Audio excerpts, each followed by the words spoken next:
Police in Pakistan have arrested a 22-year-old man that they say has confessed to the murder of a teenage social media influencer, Syed Yousaf. Authorities say that they believe that Umar Hayat murdered Sana at her home in Islamabad on Monday after having his offers of friendship rejected. Well, my colleague Azadeh Mashiri is across this story from Islamabad. And Azadeh, just bring us up to date on this very difficult case. Well, Syed Yousaf was very well known here in Pakistan. At 17 years old, she had hundreds of followers on Instagram and TikTok. In fact, she was reaching nearly 1 million on TikTok. Now, what police have said is they believe that Umar Hayat had repeatedly tried to meet her and had those attempts rejected by Sana. They say he then allegedly broke into her home in Islamabad on Monday, shot her twice, snatched her phone, and then fled the scene. We spoke to her father today, who was at her burial in Chitral, and he said that she had died at the scene, and therefore it was too late to take her to the hospital. And he described Sada as very brave. He said she'd never described any threatening behavior prior to this taking place, that he'd never even heard of Umar Hayat, and that instead, he said, his daughter was focused on eventually becoming a doctor one day.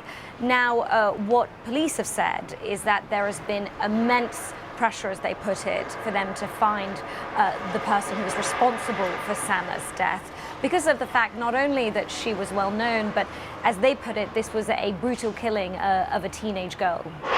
And given, as you say, Azadeh, that she was so well known, there's been a lot of reaction online.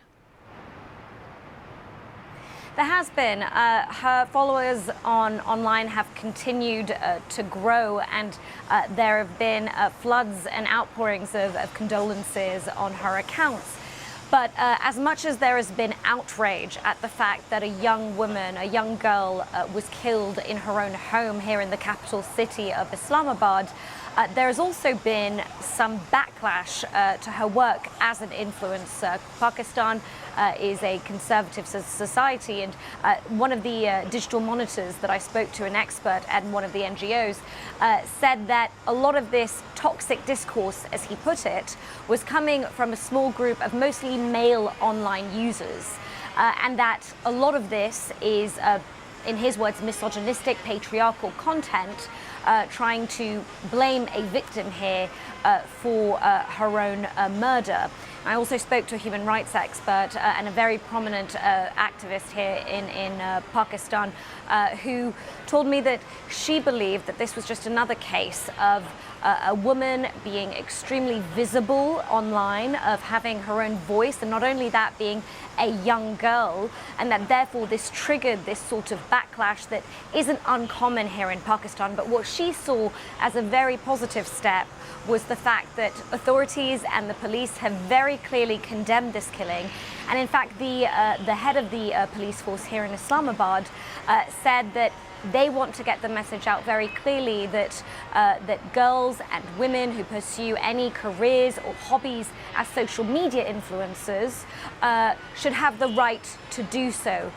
People here believe that that's a big step in the right direction, but of course, at the end of the day, this was a tragic killing that the country is still reacting to.